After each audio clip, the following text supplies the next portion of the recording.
The fight is over.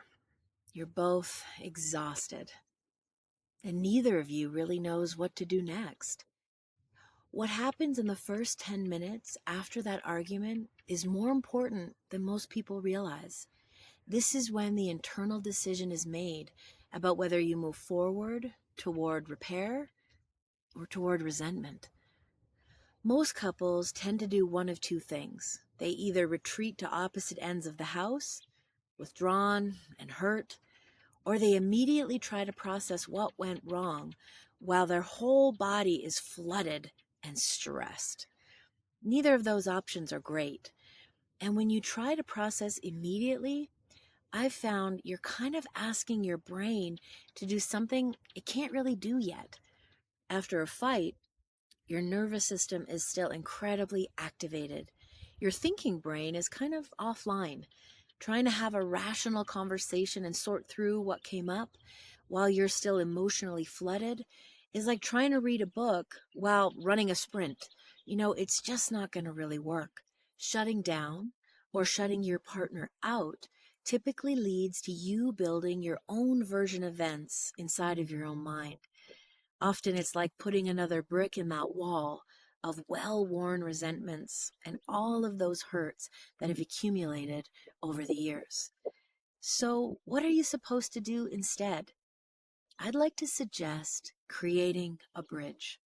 It's a small intentional action that signals we're not okay yet, but we will be. Here's what it looks like in real life. I'll never forget working with Elena and Chris. They'd been together for 12 years by the time we started working together. And they were good at a lot of things. Parenting went really well. They had the same values. They had a great communication style. But after a fight, things were terrible. They would either completely avoid each other for hours, or one would try to talk it through before the other was ready, which would kind of reignite the whole thing. When they came to see me, I taught them what I'm going to share with you here today, this idea of building a bridge. So after a fight, before trying to process everything that happened, here's what I suggested that they could do. First, take a moment to kind of just physically separate, catch your breath, not separating in anger, but really intentionally, going into different rooms, taking that space, really letting the body start to settle. So they would each do something that would feel soothing to them. So it's important that it's not distraction, but it's really about regulation. And so for Elena, what worked for her was splashing her face with cold water. And Chris, he preferred to step outside and really just focus on deep breathing. So these are very simple actions that signal to the body the threat is over. And then a few minutes later, sometimes they'd negotiate 10 minutes, sometimes 30 minutes was needed. One of them would reach out with a simple gesture. So I'm not talking about an apology or even getting into an explanation. This is about the signal that says, I'm here, we're still okay. And so sometimes it was as simple as walking into the room and making eye contact. Sometimes it was a hand on the shoulder, getting the message across that yes, we had a fight, but we're still connected. The importance of this practice is it gave them each time to calm down before even attempting the repair. It also prevents the fight from turning into emotional distance that for some couples can last for days and even weeks. The repair conversation can happen when they're both feeling ready, willing to look at what built up to this place where it escalated into such a conflict, so that hopefully we can stop repeating that same trigger, that same hurt. I think what I see in many of the couples that I've worked with over the years is they try to fix the fight as quickly as possible. But the real work is to stay connected while you're both still activated. Repair is not about how quickly it's done. It's more about the sequence of how you reconnect in order to keep what's most important is what the fight is actually connected to so you can repair it once and for all. So it's super important that you regulate yourself first.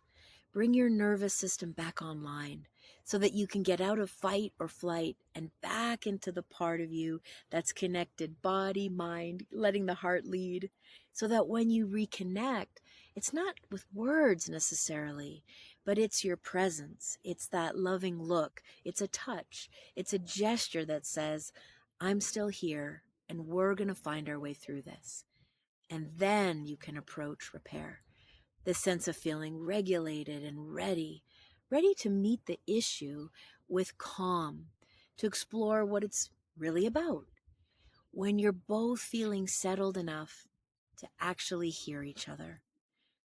If you skip straight to repair without that regulation and reconnection first, you're trying to build that bridge while the river is still flooding. It's not going to hold. And often we end up doing more damage while we're trying. We know our partner so well. We know the buttons that hurt. We don't want to be pushing those. If you think now about your arguments, what do you think might change if you took those 10 minutes to create that bridge, to do something that works for you, to find your regulation, to restore reconnection, and then approach repair from that much clearer place? For Elena and Chris, everything that came after those intense arguments they found themselves in got easier. So if you'd like some more practical tools for navigating conflict and repair, I have a What's Blocking Your Connection quiz that will walk you through some of the patterns that matter most inside of your relationship. You'll find that link in the description below. I also offer weekly insights on building connection, even through conflict. You can join my Sunday Relationship Tips newsletter, and you'll find that also in the description below. So if this was helpful to you, subscribe for more. Join me here. Repair is possible, and it starts with what happens next.